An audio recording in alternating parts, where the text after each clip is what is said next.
Hello everyone, welcome back to the channel. My name is Bean Turtle, and today what I want to kind of do is a bit of a guide on how to survive air defense systems at like higher tiers, specifically top tier, where they're like super lethal. And so I thought what would be a pretty representative example to start with, actually you guys can try for yourself in the the test flight thing.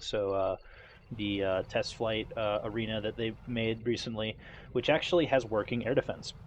And what's really interesting is that this air defense over here is a Gepard, and this air defense over where is it? I lose it all the time. This air defense over here, that's surprisingly well hidden, despite it's got the little blinking thing here, is actually an ADATS, and it will fire on you without its radar. You can see the missile coming, which you don't get in ARB, but um, it doesn't actually lock you with radar, which is much more realistic because a lot of the time in top tier, players will not lock you on radar. So as you saw, what I did right there to try to survive the ADATs firing at me was I banked really, really hard to the left and kept it going. That time he locked me. Interesting. Um, but for the most part, the ADATs is not going to lock you. And so you get some good practice looking out for the missiles. And it's more not looking for them because you get the little missile indicator. What's more important is being able to actually dodge them because with the loadout I have right here, so if you look at the loadout I'm carrying right now, I've got six AGM 65s, which are air ground missiles. I've got two AIM 120s, two AIM 9Ms, and two 2,000 pound bombs, as well as a Tarking pod. This is a lot of weight on my F-16C that is not normally there. And so that means that your turn radius is not as insane as normal. You're not going to be pulling Cobras, not that the F-16 can do that as easily with this loadout. Like what I'm saying is effectively you're not nearly as aerodynamic as you want to be, and so it's a little bit more challenging to keep yourself safe in the air when you can't turn quite as hard. But I've managed to learn all sorts of things that assist me in oh, dang it. But I've managed to learn how to dodge for the most part, with the exception of with that Gepard there, um, enemy air defenses in air realistic, to where I actually don't die as quickly as I used to. I bet all of us have experienced, he says as he crashes and dies horribly. I bet all of us have experienced top tier spawning in a jet and immediately getting killed by a Pantsir that's about 29 kilometers away, which is, I mean, you spawn 20 kilometers out from the battlefield usually, and that's really frustrating.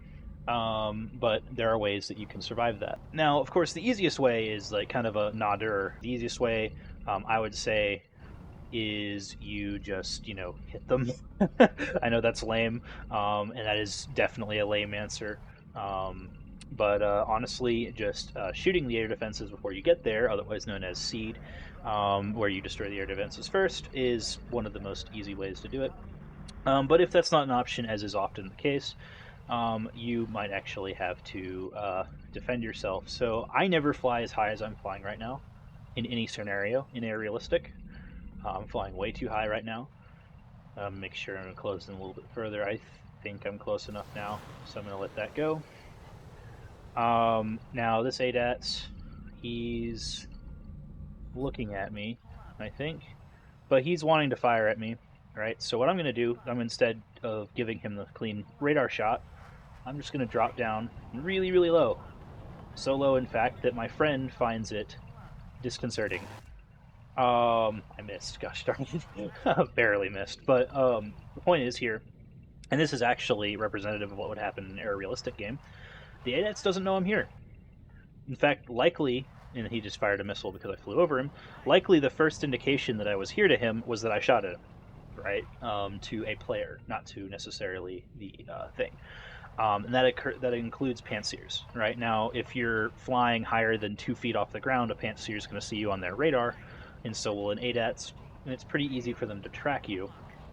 But it's much, much harder to fire on a target that is flying super low. He could shoot at me right now, like he did, but I can pull much easier. How did that fuse that quickly?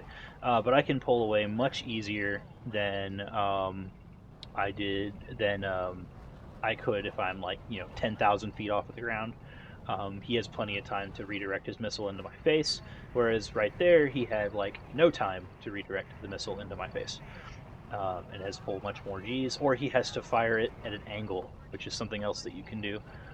My airframe got pretty messed up by that. A little impact. I don't really know how he hit that, to be honest. But then also, you see that what just happened right there? He shot a tree. The ADATs there, the AI ADATs, shot a tree instead of me.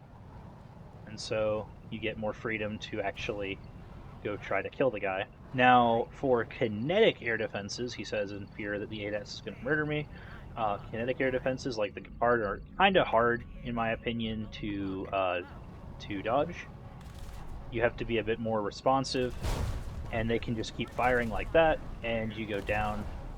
The best way, honestly, to deal with these guys is boom and zooming, but only but the equivalent for boom and zooming for planes in CAS is you're flying super low, and then you pop out and shred them with your cannon, or you pop up just long enough to get a missile lock, and then you leave. You just keep flying in a straight line as far away as you can. Maybe not in a straight line, maybe at an angle. So this is what I mean here. Now, of course, you don't get this nice indicator in Air Realistic, but if you know more or less where a target is, like you know where their spawn is, you could pretty consistently see where the enemy's SPAA is, and you can do little gun runs like this, right? Like I only barely tagged him for some reason. I wonder if I have the wrong belt on. I may have an air only belt. I don't know why I would do that with the F-16, um, but that may be why I didn't kill him there. But you can fly by, and you just do essentially flyby shootings. You fly over the target as close as you can to the ground so that the SAMs don't see you, and also that his radar doesn't have as much of an opportunity to pick you up. Because that's really the scary part, is once the radar locks you with these gun AAs, that's when you get killed. Like that, and he still hit me because it's an AI. The AI AAs are a little bit better. But the point is the same. Remember also, players have object permanence, so they will not necessarily just forget your existence, um, like an AI will. The AI might just go back to, on like non-sentience mode the second you fly out of range. A player is going to keep looking in your general location, and is going to be prepared for you to come back on different paths. Now, if there are multiple planes harassing them, people get overwhelmed. It's easier to get kills that way, but that's not always the case. I will say also, remember that an AI Gepard is significantly more deadly than a player Gepard could ever hope to be, because the AI does not need to actually keep a radar lock to take targets, whereas the Gepard had 0.1 second notice of where I was flying and still managed to insta kill me. So keep that in mind as well. These AAs do not shoot back. These ones over here. However, one way that I could illustrate, I guess, another thing that you can do to AAs is that there is a maximum scanning height for AAs. So AAs do not have the ability to look straight up with their radars. I mean, the guns can look straight up, but their scanning, like their search radar, does not actually have an infinite height, if that makes sense. So if you come in from above them, they have no idea you're there. So sometimes you can just drop down on them and kill them that way with guns, or like a bomb, like I did. I dropped a 2,000 pounder on that guy's forehead. And so you can get away with that too sometimes. I've seen Rafales be able to do it quite a bit. It might be significantly harder for an F-16 to safely get up there and get out. As you can see in this clip here, if you see that little green line, that is actually the maximum height at which your search radar will actually track things and see things. So in a second, according to the search radar, this IL-28 is actually going to disappear. If you see it just disappeared there, it may only still be tracking it. Yeah, it doesn't track it at all, actually, because it is invisible, because it is right overhead to me. But in a second, it'll start popping back up, probably right around here, if I were to guess. Yeah, see, a little bit higher than I said. So if you're actually like straight up ahead, you can't even be seen. And the thing about the ADATs is like, look at this, like the gun for the ADATs it's kind of hard. Sorry, it's disorienting, but the main 20 mil gun for the ADATs doesn't even aim that high. The missiles do aim that high, but it is very unlikely you'll ever see someone up there as an ADAT. So for the most part, people, mostly because it's disorienting as heck, will be looking, around here, looking at the horizon, looking at targets that the radar finds to take down, and so they'll be busy, with things that are more earthly. They're not going to be staring at the sun or space. So if you come at them from the sun or space, more than likely you're going to get away with it. That's kind of what I'm getting at here. The last thing that I would want to mention also about AAs is AAs that you can't necessarily see coming. Of course, missiles you can see coming because they have a smoke trail for the most part, with the exception of like AIM-9Ms that are smokeless motors. Um, the FM-92s here, these they're called Stinger missiles. These missiles are actually infrared guided. So what they do is they don't use the radar. You can't actually control them, as in SACLOS, which is semi-automatic control. They're not actually guided by the player. They're fire and forget, as in you lock the target and then you shoot it. You shoot the missile and it's gone. It either hits or it doesn't. To dodge these, of course, you need flares because being in the terrain doesn't really matter unless it physically hits the terrain, like it hits a mountain or a tree. Of course, mountains are undefeated in air defense, but you generally will need to use flares to get one of these off. Cut your afterburner, use flares, and then hopefully, if you dodge it correctly, which is where you kind of turn away from it and use your flares a lot, it will actually fool the missile. But Stingers have IRCCM, which is infrared countermeasure. These right here. Infrared countermeasure means even if you flare a little bit, it's going to not care. If you, it'll just kill you anyway. If you flare a lot and you turn, you don't even need to flare a lot. You just need to flare correctly and turn. You can usually get away from it pretty easily. But to survive these missiles, the only warning you're going to get is the visual of the missile leaving the thing. If you do not see the smoke trail, you don't know you're being shot at. So you need to be very careful. That's another reason why I fly so low, is because it's really hard to notice when an IR missile is being fired at you. It's much easier to stay super duper low, and to where they don't get the opportunity to even launch it. Here is the visual perspective that the Type 89 and the LAV and all these other IR missile carriers get. You're looking at the ground like this. If the F-16 is like right there, 2,000 meters that way, I'm not gonna know where he is, right? Like he's way over there. Like this is a kilometer away. That's a kilometer. The F-16 goes a kilometer every second, or every couple of seconds, right? Pretty sure that some planes can actually detect this, but the F-16C so far cannot. This is when I tracked it here with IR, so it's actually IRST. I don't know that. I don't know when I'm tracked by IRST, and I don't know when I'm tracked by an IR missile. What you do know is you see the missile trail. See that big white missile trail there? That's when you know you're being fired at by a missile like this, an IR missile like this. But otherwise, you get no warning. So if you're flying high like that guy was, or like this MiG-15 over here is, I'm going to see you. I'm going to be able to take you down for the most part as a thing. But if you're flying super low, oops, you're flying super low, you're dodging between the mountains and hills here, you're appearing on the horizon in some random direction, I'm not going to have as much of time to shoot you. And so, you're going to be much more capable of flying over and shooting me in the side or in the front, doesn't really matter, this thing's made of paper, than you would be normally. But of course, this is applicable to other things as well. For instance, and I don't have it yet, but the Chinese Tor, let's use the cool one, the HQ-17, but the Tor, it's much harder for these missiles to hit targets that are close to the ground. So the way the Tor works is the missile pops out of the thing and it turns and goes forward. So if you're flying super darn low, he has much less time to react to shoot you, than he would otherwise. It's much harder, is what I'm kind of saying, the Tor user, to actually shoot said target Because if I'm just skirting over the trees and I appear like right here, even if I appear in his line of vision, it's going to be hard for him to just shoot me. So it really helps out there. Pantsirs, it's much more instant. In fact, I don't think it's modeled correctly. I'm pretty sure missiles like the Pantsir missile and the Strela, like the Strela in real life, has a windup, like a short, like 1 second, pre-fire thing. But I'm pretty sure it. But in War Thunder, missiles are instant, and so it just goes bam, right? So Pantsir is much more direct. It also has really scary 20 millimeter guns that they can shoot you with. Right, but even staying low means that Pantsirs don't kill you. I don't get killed by Pantsirs as much as I used to be. Of course, this is applicable to other vehicles as well.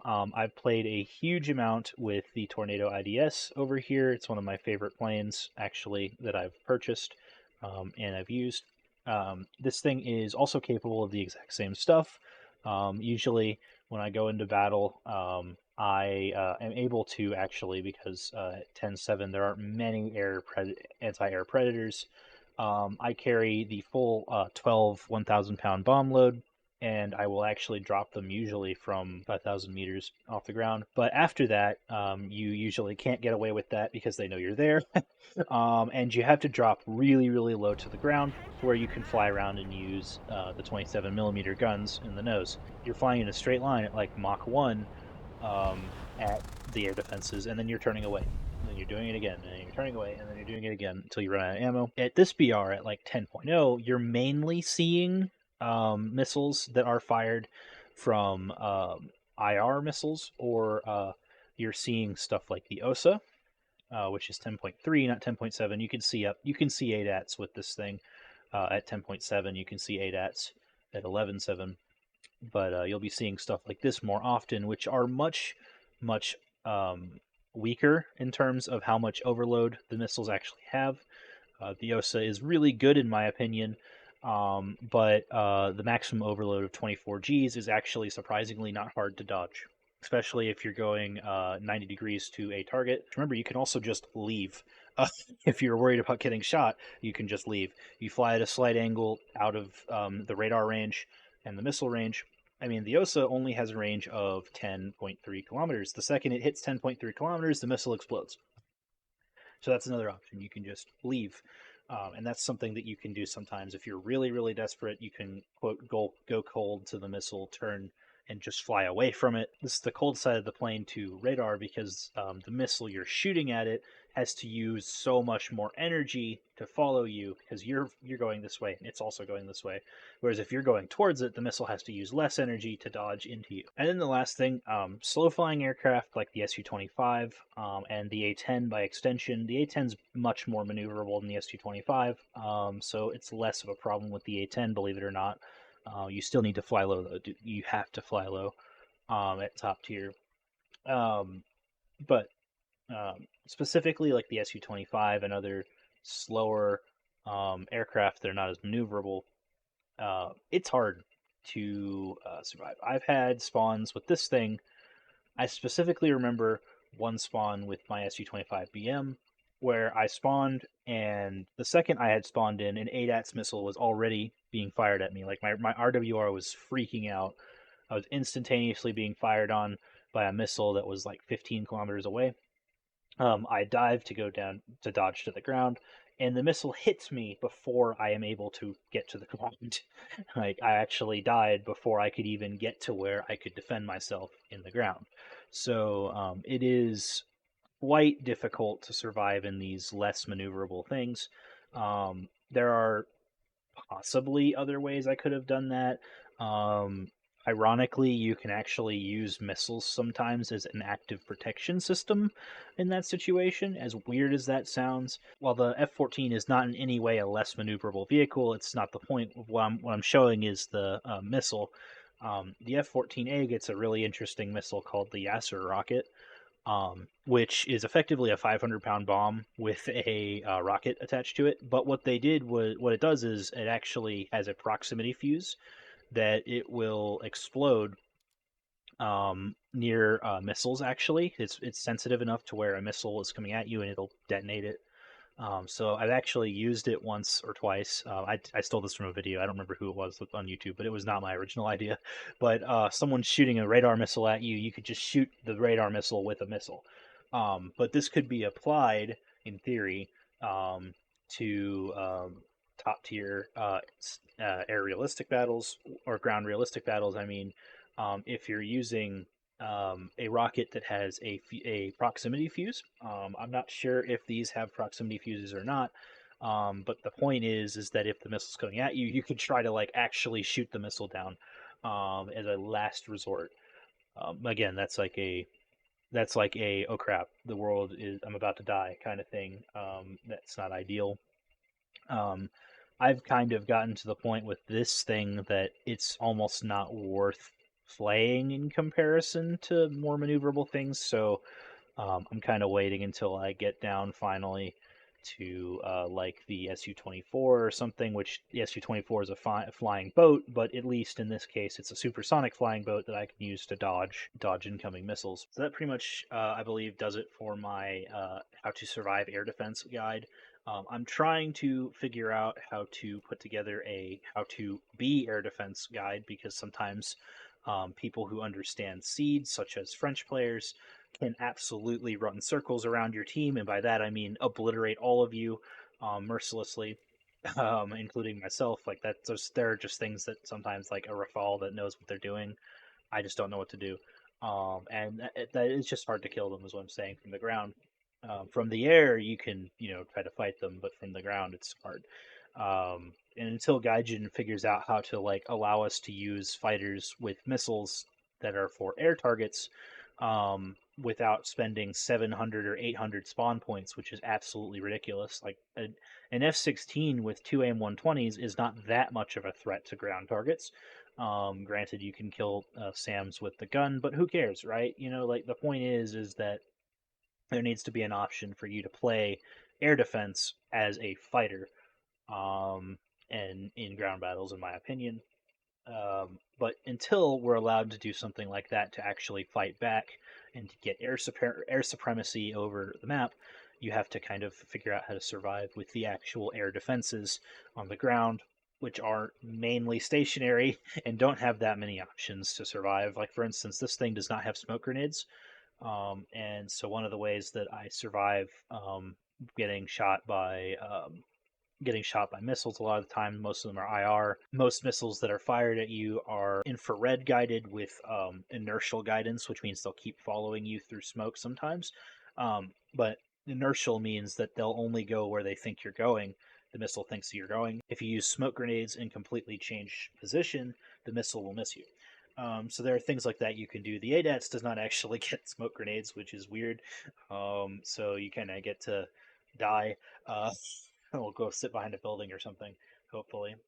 But there's stuff like that I would talk about in that guide. But I wish you luck in your air defense abilities. I wish you well, and if you want to see more of my guides or the air defense on the ground guide that I'm hoping to put together, be sure to like and subscribe, and I'll do that. I also have a guide if you're interested in how to do range finding. So if you don't have a rangefinder on your tank, so like ancient tanks or your stock, like with I don't think I have my laser rangefinder on this thing. Oh no, I do. Okay, whatever. But say your stock with an M1A2 or whatever, you can actually range find without a rangefinder. If you want to see that video, that will be linked in the end card here. So hope you'll enjoy. Hope you'll stay, and nice to meet you. Peace.